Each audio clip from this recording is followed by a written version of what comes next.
आइए हम मिलकर प्रभु के वचनों में भजन संहिता 101 पढ़ें। मैं करुणा और न्याय के विषय गाऊंगा, हे यहोवा मैं तेरा ही भजन गाऊंगा। मैं बुद्धिमानी से खरे मार्ग में चलूंगा, तू मेरे पास कब आएगा। मैं अपने घर में मन की खराई के साथ अपनी चाल चलूंगा। मैं किसी ओछे काम पर चित्त न लगाऊंगा। मैं कुमार्ग पर चलने वालों के काम से घृणा करता हूँ, ऐसे काम में मैं न लगूंगा। टेढ़ा स्वभाव मुझसे दूर रहेगा, मैं बुराई को जानूंगा भी नहीं। जो छिपकर अपने पड़ोसी की चुगली खाए, उसको मैं सत्यानाश करूंगा। जिसकी आंखें चढ़ी हो और जिसका मन घमंडी है, उसकी मैं ना सहूंगा। मेरी आंखें देश के विश्वास योग्य लोगों पर लगी रहेगी कि वे मेरे संग रहे। जो खरे मार्ग पर चलता है वही मेरा टहलुआ होगा। जो छल करता है वह मेरे घर के भीतर ना रहने पाएगा।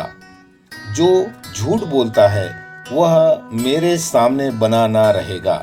भोर ही भोर को मैं देश के सब दुष्टों का सत्यानाश किया करूंगा, इसलिए कि यहोवा के नगर के सब अनर्थकारियों को नाश करूं। तो आइए हम मिलकर के प्रभु के वचनों में इस भजन संहिता को आगे क्रम से सीखें। यह जैसे आप जानते हैं कि कई बार हम परमेश्वर के वचनों में भजन संहिताओं में जैसे हम पढ़ते हैं, तो हम बहुत सारे भजन संहिताओं में परमेश्वर की स्तुति करने के लिए और परमेश्वर की महिमा गाने के लिए भजनकार जो है कई बार जोर देते हैं। पर आज ये जो भजन संहिता हमने पढ़ा, यह परमेश्वर के प्रेम और न्याय को प्रकट करता है। तो हम इस कड़ी को आगे सीखने जा रहे हैं कि किस प्रकार परमेश्वर अपने प्रेम और न्याय को प्रकट करता है। जैसा यहाँ पर हमने भजन संहिता में पढ़ा है कि मैं तेरी करुणा और न्याय के विषय में गाऊंगा। तो सर्वप्रथम हम इसके पहले पद को देखते हैं प्यारों। यह भजन हमें यह बताता है कि परमेश्वर पवित्र है और उसके आराधना में जब आते हैं तो हमें भी पवित्र होना चाहिए। आज दुनिया में यह सबसे बड़ी विडंबना एक विषय है कि मनुष्य जो है वो पाप में खेलता है और वो सोचता है कि उसके गीत गाने से या उसकी भेंट देने से परमेश्वर प्रसन्न होगा। ऐसा परमेश्वर का वचन नहीं कहता है। परमेश्वर का वचन चाहता है कि हम पवित्र रहें। जैसा परमेश्वर की इच्छा है, उस इच्छा के अनुसार अगर हम चलें तो हमारा आराधना परमेश्वर को स्वीकार्य होगा। क्योंकि परमेश्वर के आराधना करना है तो कुछ बातों को हमने विशेष तौर पे समझना है। हम किसी मिट्टी या पत्थर की नहीं आराधना कर रहे हैं। हम उस जीवते अद्वैत परमेश्वर की जब आराधना कर रहे हैं तो आराधना के दो कारणों को हम यहाँ पर देखना चाहेंगे। पहला तो परमेश्वर के करुणा या उसके प्रेम के लिए। हमारा परमेश्वर न्यायी, प्रतापी और परमेश्वर जो है सर्वशक्तिमान और परमेश्वर सर्वज्ञानी परमेश्वर है। इस सर्वज्ञानी परमेश्वर और सर्वशक्तिमान परमेश्वर और न्यायी और प्रतापी परमेश्वर को जब हम देखते हैं तो ये परमेश्वर हम जैसे कीड़े मनुष्य को, नासवान मनुष्य को, जो घास का फूल है, पानी का बुलबुला है, जो ओस के समान है, जो छाया के समान है, परमेश्वर का वचन कहता है मनुष्य कीड़ा ही है। ऐसे में इस मनुष्य से परमेश्वर फिर भी प्रेम करता है। और प्यारो, परमेश्वर के अद्भुत बातों में से ये एक अद्भुत बात क्या है कि वो सर्वशक्तिमान परमेश्वर हम मनुष्यों को प्रेम करते हैं। उसके प्रेम के कारण ही हम देखते हैं कि इस जगत में वो हमारे लिए आया, और उसके प्रेम के कारण ही हम उसके सारे किए हुए सृष्टि में अनेक कार्यों को हम देख सकते हैं। तो कई बार हम इन विषयों को, परमेश्वर के प्रेम को हम थोड़ा ज़्यादा ही अपने जीवन में दुरुपयोग करने लग जाते हैं। तो दूसरा पद क्या कहता है, मैं आपके सामने उसे रखना चाहता हूँ। मैं बुद्धिमानी से खरे मार्ग में चलूँगा। यहाँ पर परमेश्वर के वचन में वो पहला भाग वचन का हमने देखा, उसमें लिखा है कि मैं बुद्धिमानी से खरे मार्ग में चलूँगा। इसका मतलब क्या हुआ? कई बार देखने में आता है कि परमेश्वर के अनुग्रह को हम मनुष्य जो है गंभीरतापूर्ण नहीं लेते हैं। हम उसके प्रेम को जब चखते और जब जान जाते हैं तो कई बार मनुष्य का मन मोटा हो जाता है और वो ये सोचने लगता है कि परमेश्वर तो प्रेम है, इसलिए मैं चाहे कैसे भी जीऊँगा और कैसे भी चलूँगा तो परमेश्वर तो मुझे छोड़ेगा नहीं, या परमेश्वर मुझे निकालेगा नहीं, या परमेश्वर मुझे तुच्छ नहीं जानेगा। तो इसलिए कई बार मनुष्य के जीवन में ये देखने में आता है कि वो परमेश्वर के उस प्रेम को हल्के में लेने लगता है। पर यहाँ भजनकार को इस बात की गंभीरता समझ आ गई थी, इसलिए वह भजनकार क्या कहता है कि मैं बुद्धिमानी से खरे मार्ग में चलूँगा। इसका तात्पर्य ये हुआ कि हमने जब परमेश्वर के उस अनुग्रह को पहचाना, उसके प्रेम को जब हमने चखा है, तो उसके प्रेम का चखने का तात्पर्य यह हुआ कि एक मनुष्य जब परमेश्वर के उस प्रेम की महानता को अनुभव अपने जीवन में करता है, वो उतना ही नम्र हो जाता है, और नम्र हो करके वो उस सच्चे और जीवते परमेश्वर के साथ और अपने जीवन को खराई में चलाता या बिताता है। वो पाप में खेलता नहीं, बल्कि वे सच्चे मन से प्रभु के पीछे उससे प्रेम रखते हुए खराई में चलता है, और ऐसा ही जीवन परमेश्वर मनुष्य से चाहता है। हम यहाँ पर परमेश्वर के वचन में देखें कि उन्होंने कैसे बुद्धिमानी से उस मार्ग में चलूँगा करके अपने उस एक कठोर निर्णय को प्रकट करता है। क्योंकि कई बार मनुष्य जो है कठोर नहीं होता, अपने निर्णयों में चूक जाता है। इस प्रकार चाहिए कि हमें अपने निर्णय में खड़े हों। हम एक जीवन में वो अनुशासन, वो निर्णय नहीं करेंगे तो हम खराई में चल नहीं पाएंगे। आगे इसके दूसरे भाग में लिखा है, तू कब मेरे पास आएगा। यहाँ पर तू मेरे पास आएगा बोलने का मतलब क्या है कि एक इंसान जो है वो परमेश्वर के अनुग्रह के बगैर पवित्रता में जीना संभव सा नहीं होगा। खराई में चलना उसके लिए संभव सा नहीं होगा, क्योंकि आप जानते हैं कि मनुष्य में पाप बसा हुआ था, और उस पाप को निकाल करके प्रभु यीशु ने हमें उद्धार दिया। अब मैं वो एक उद्धार पाया हुआ व्यक्ति हूँ, तो भी मुझ में पाप के कारण उत्पन्न हुआ मेरा बिगड़ा हुआ स्वभाव या शारीरिकता मनुष्य के भीतर है। खरे जीवन जीने के लिए हमें पवित्र आत्मा की सहायता चाहिए। बगैर पवित्र आत्मा के एक मनुष्य जो है इस पृथ्वी पर सिद्ध या खरा नहीं हो सकता। इसलिए प्रभु ने अपनी आत्मा मनुष्य को दी। तो परमेश्वर का दास यहाँ पर कहता है कि तू मेरे पास कब आएगा। इसका मतलब उसका मन का लालसा, प्रभु मैं खराई से चलना चाहता हूँ, तू मेरे पास आ। मैं तेरे उस अनुग्रह के बगैर इस मार्ग में खड़े होकर के मैं नहीं चल सकता। इस मार्ग में मैं खराई से नहीं चलता। जब तक तू मेरी सहायता ना करेगा मैं चलने में असमर्थ हूँ। वो उसका मन का भाव है। इसलिए यहाँ पर कहता है कि तू मेरे पास कब आएगा। आगे हम उसके दूसरे भाग में परमेश्वर का वचन देखते हैं, मैं अपने घर में मन की खराई के साथ अपनी चाल चलूँगा।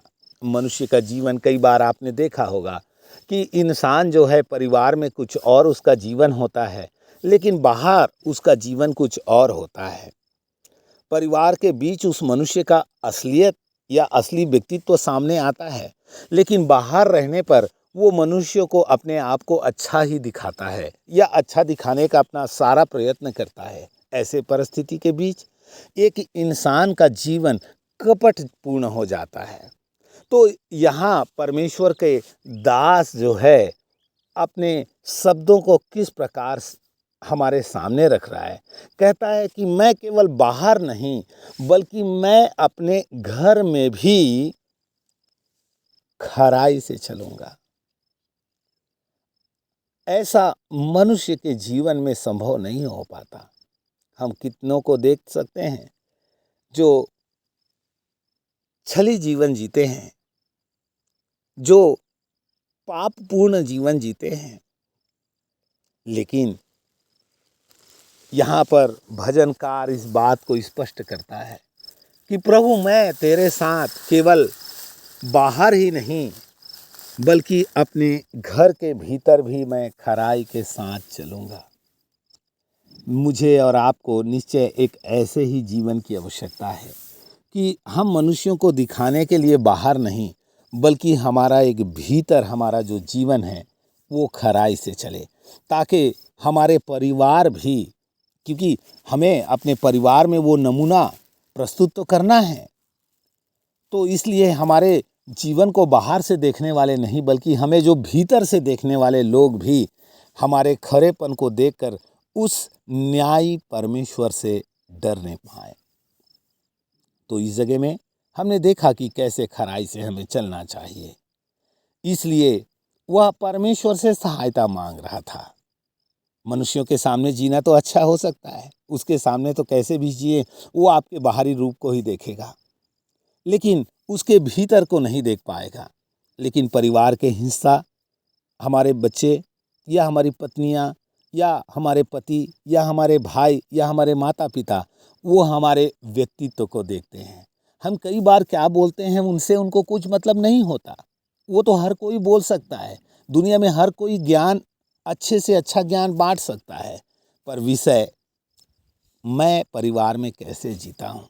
क्योंकि ऐसे एक जीवन जीने वालों को नए नियम में प्रभु यीशु मसीह ने फटकार लगाई, जो भीतर कुछ और बाहर कुछ और जी रहे थे। आपको मालूम होगा परमेश्वर के वचन में हम मत्ती रचित सुसमाचार और उसका 23 का 27 मैं आपके सामने रखना चाहता हूँ ताकि आप उस बात की गंभीरता को समझें। प्रभु यीशु क्या कहता है, हे कपटी शास्त्रियों और फरीसियों, तुम पर हाय, तुम चुना फिरी हुई कब्र के समान हो, जो ऊपर से तो सुंदर दिखाई देती हैं परंतु भीतर मुर्दों की हड्डियों और सब प्रकार की मलिनता से भरी है। तो इस जगह में प्रभु यीशु मसीह ने कैसे उन फरीसियों को फटकार लगाया, हम उस विषय को यहाँ पर देखते हैं। फरीसी उस समय में थे। आज अगर मैं भी ऐसे कपटपूर्ण जीवन जीऊं या आप ऐसे कपटपूर्ण अगर जीवन जीते हैं तो ये फटकार आपके लिए भी है। इसलिए तो यहाँ पर भजनकार कहता है कि मैं अपने घर में भी मन की खराई के साथ अपनी चाल चलूँगा।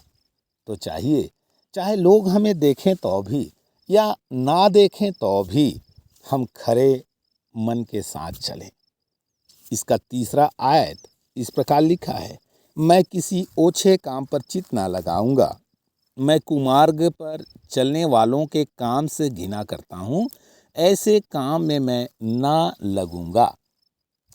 तो भजनकार इस जगह में कहता है कि मैं ऐसे घृणित कामों में नहीं लगूंगा। आप इसके लिए परमेश्वर के वचन में हम आगे सीखने का प्रयत्न करेंगे। धर्मी अपने जीवन में अनुशासन रखता है प्यारो। आपके चारों ओर कैसे अनित्य लोग भरे पड़े हैं। किस प्रकार पापी मनुष्यों का यह संसार चारों ओर से पटा पड़ा है। आपके इर्द गिर्द में पाप में जीवन जीने वाले हजारों लाखों की संख्या में लोग हैं। उस बीच ऐसा कहना कि मैं ओछे काम पर चित्त ना लगाऊंगा, आपको कितना अनुशासन अपने जीवन में रखना होगा। क्योंकि बगैर अनुशासन के, बगैर एक बाड़ा के अपने जीवन में आप ऐसे खराई में चल नहीं पाएंगे। आपके चारों तरफ में जब इस प्रकार लोग जो है पाप में जीवन जी रहे हैं, तो शारीरिकता एक व्यक्ति के अंदर होने के कारण वो भी इस पृथ्वी पर आज कितने विश्वासी लोग इस शारीरिकता के वश में आकर वो अपनी अभिलाषाओं को पूरा करने के लिए इस पृथ्वी पर, जैसे अन्य जाति लोग जो आपके चारों ओर होंगे, वे पाप में जैसे जीते हैं, वे टीवी देखते हैं, फिल्में देखते हैं, अश्लील फोटोस या पोर्नोग्राफी वीडियोस या अश्लील कथा कहानियाँ, इन बातों में वे अपने जीवन को कैसे मस्त करके चल रहे हैं। मस्त शब्द का मैं आपको बोलना चाहता हूँ, वो नशे में है, मस्त हो चुके हैं वो इन बातों में। आप मोबाइल्स देख लें, अश्लीलता से पटा पड़ा है। किसी समाचार पत्रों को आप उठा करके देखें तो उसमें भी अश्लीलताएं फटे पड़े हैं। जितने छोटे कपड़े पहनकर अपने आप को प्रकट किया जा सके, ऐसे हम बहुत सारे सेलिब्रिटियों को देखते हैं। तो इस बीच प्यारो, हम विश्वास में अपने जीवन को किस प्रकार हम बिता सकते हैं, इसके लिए हमारे जीवन में एक अनुशासन चाहिए कि जो चारों ओर ओछे लोग हैं वो अपने ओछेपन को प्रकट कर रहे हैं और हम उनको मना नहीं कर सकते, क्योंकि वे तो इस संसार में उनके जीवन का मूल उद्देश्य यही है और वो इसीलिए जी रहे हैं। उनको सत्य क्या है पहचान नहीं है, उनको परमेश्वर कौन है पहचान नहीं है, इसलिए वे फिल्मी गाने सुन सकते हैं, इसलिए वे फिल्में देख सकते हैं, इसलिए वो अश्लील बातों के पीछे भाग सकते हैं, वो अश्लील फोटोज़ और अश्लील वीडियोज़ के पीछे भाग सकते हैं, वे मोबाइल्स में अश्लील कहानियाँ सुन सकते हैं, वे अश्लील कहानियाँ पढ़ सकते हैं। वो संसार के लोग जिन्होंने अब तक प्रभु को पहचाना नहीं, उनके जीवन के लिए भले ही वो ठीक लग रहे हों, लेकिन मेरे प्यारो, जब हमने एक सच्चे और जीवते परमेश्वर को पहचाना है, सवाल यहाँ पर वो कैसे जी रहे हैं वो नहीं है। सवाल यहाँ पर यह है कि मैं कैसे प्रभु में जी रहा हूँ, मेरा जीवन कैसे है प्रभु के साथ, क्या मैं उस पवित्रता में जी रहा हूँ, क्या मैं ऐसे ओछे लोगों से दूर भागता हूँ, क्या मैं ऐसे ओछे लोगों के काम से अपने ध्यानों को हटा लेता हूँ, या ऐसे ओछे लोगों के कामों पर मैं भी अपना मन लगाए हुए हूँ। आप बोलेंगे हम ऐसा नहीं करते, तो मैं उसके लिए आपको अपने व्यक्तिगत जीवन को झांकने के लिए एक बार प्रोत्साहित करूँगा। जब आप सुबह सुबह किसी का मोबाइल में व्हाट्सएप में आप स्टेटस चेक करते हैं, आपने कई बार अपना जीवन खुद ही आप ध्यान दे सकते हैं आज इन वचनों के माध्यम से, कि कई बार आप व्हाट्सएप चेक करते हैं, आप वचनों को तो निकालते जाते हैं, लेकिन जब ऐसे अश्लील गीत या अश्लील वीडियोस कोई और व्यक्ति या फिल्मी गीत या फिल्मी चित्र को लगाए रहते हैं, आप उनको रुक करके देखते हैं। इसका मतलब क्या हुआ? आप किनकी बातों पर मन लगा रहे हैं? आप किन बातों की ओर ध्यान दे रहे हैं?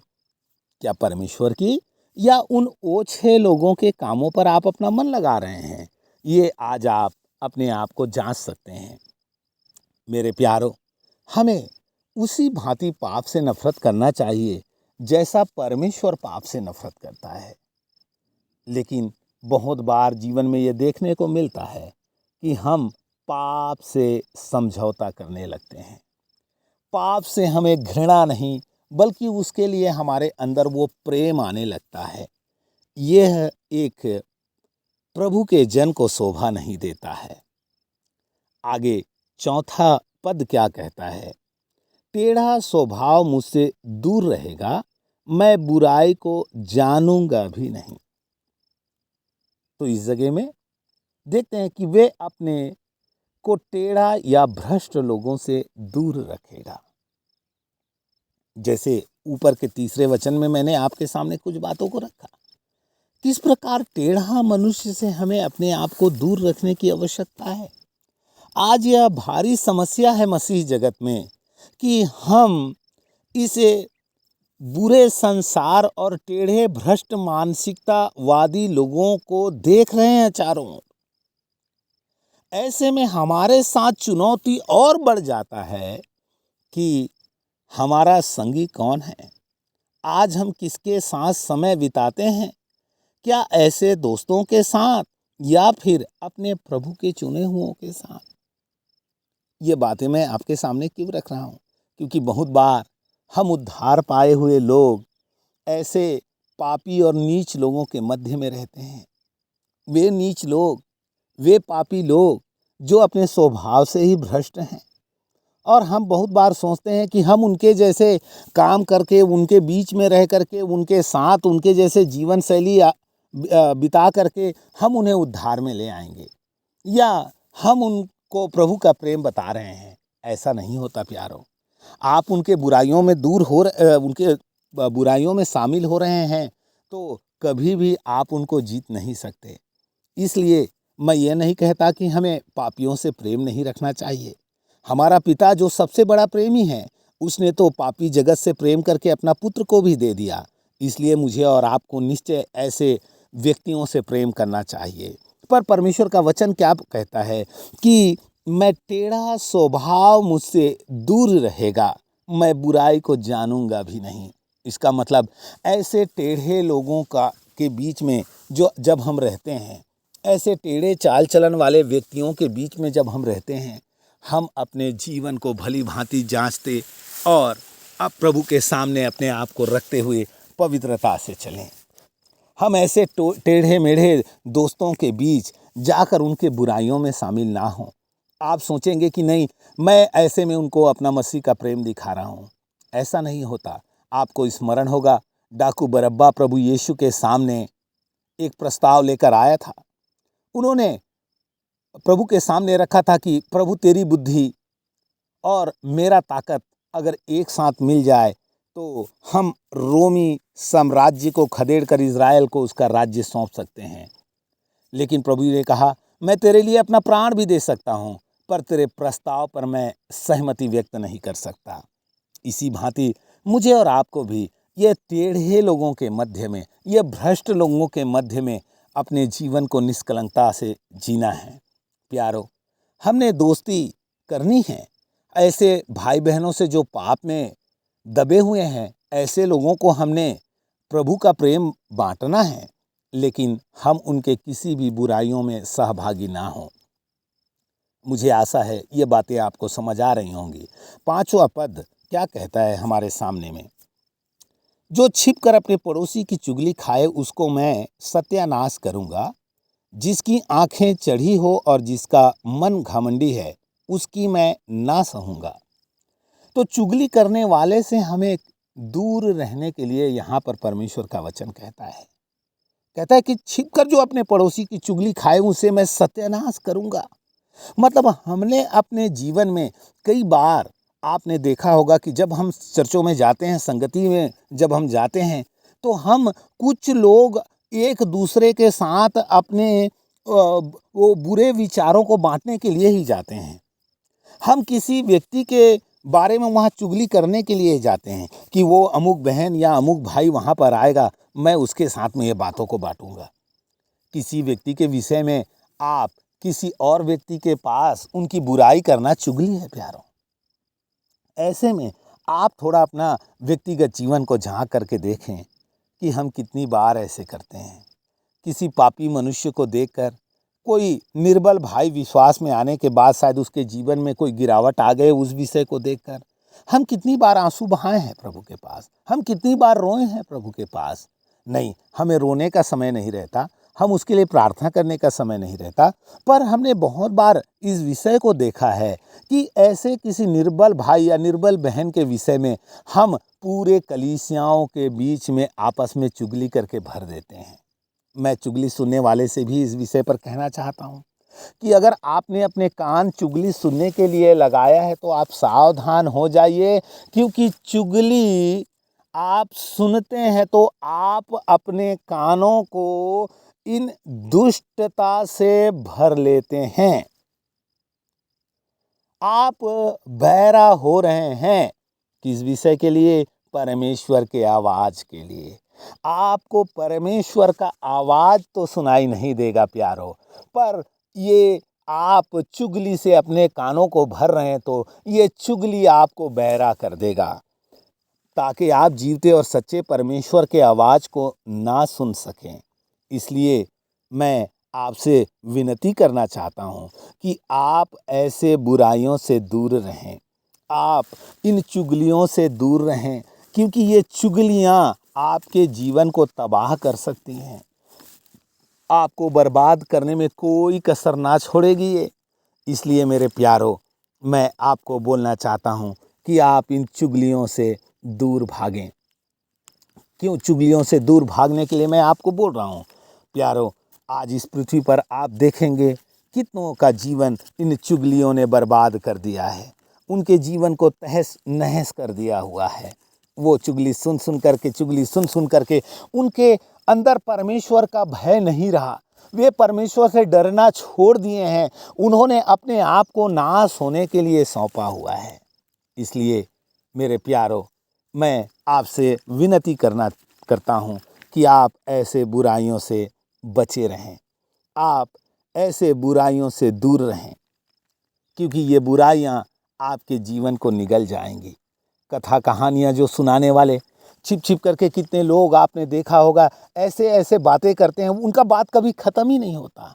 वो एक बातों को घुमा घुमा करके आपको हंसाने के लिए, आपको मजाक करने की मनसा से, आपके जीवन से आत्मिक गंभीरताओं को हटाने के लिए इस प्रकार की जो बुराई गढ़ते हैं, अश्लील कथा कहानियाँ सुनाने लगते हैं, जो और बातों को टेढ़ा मेढ़ा करके प्रस्तुत करते हैं। परमेश्वर का वचन कहता है मैं उनसे घृणा करता हूँ। आपको भी ऐसे लोगों से नफरत करना चाहिए। ऐसे लोगों के पास आपको बैठने के लिए नहीं, बल्कि आप परमेश्वर की उपस्थिति में बैठ के परमेश्वर को जीवते वचन को सामने रखकर मनन करने के लिए समय निकालना चाहिए।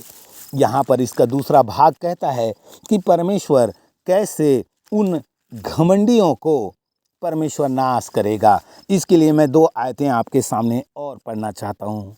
नीति वचन उसका 30 का 18 आपके सामने मैं रखना चाहता हूँ।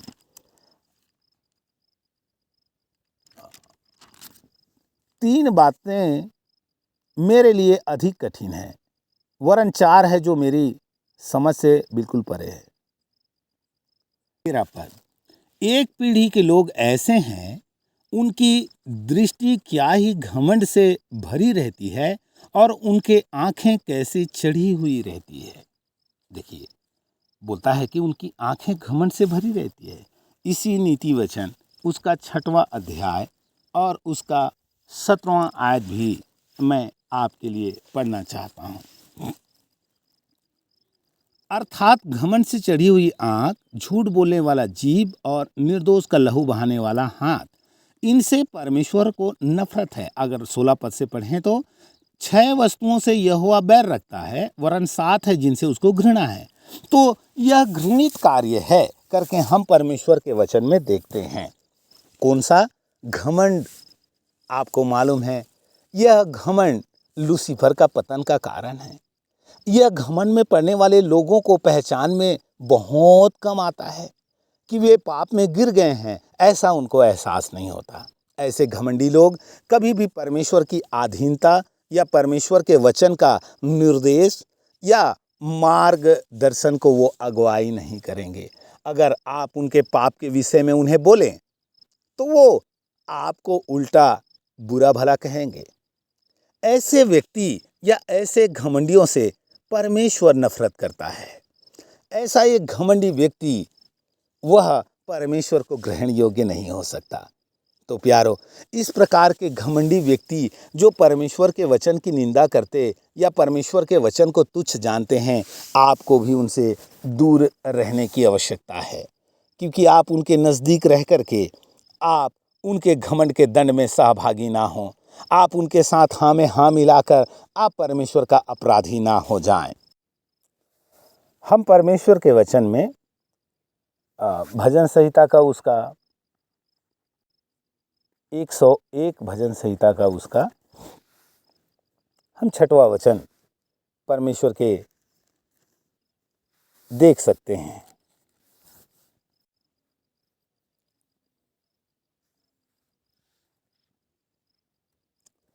तो चलिए, तो उसका 6वां आयत क्या कहता है?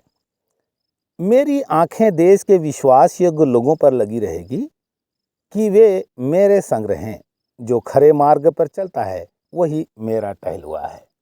यहाँ पर सीधे लोगों के साथ हमारी संगति के विषय में परमेश्वर का वचन कहता है कि हमें दुष्टों से दूर रह करके हमें सीधे लोग वालों के साथ में हमें चलना चाहिए।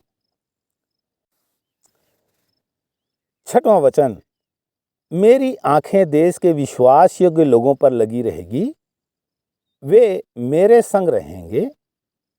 जो खरे मार्ग पर चलता है वही मेरा टहलुआ होगा। तो इस जगह में परमेश्वर का वचन कहता है कि जो खरे और सीधे लोग हैं, जो विश्वास योग्य लोग हैं, वे मेरे टहलुए होंगे या वो मेरे दास होंगे।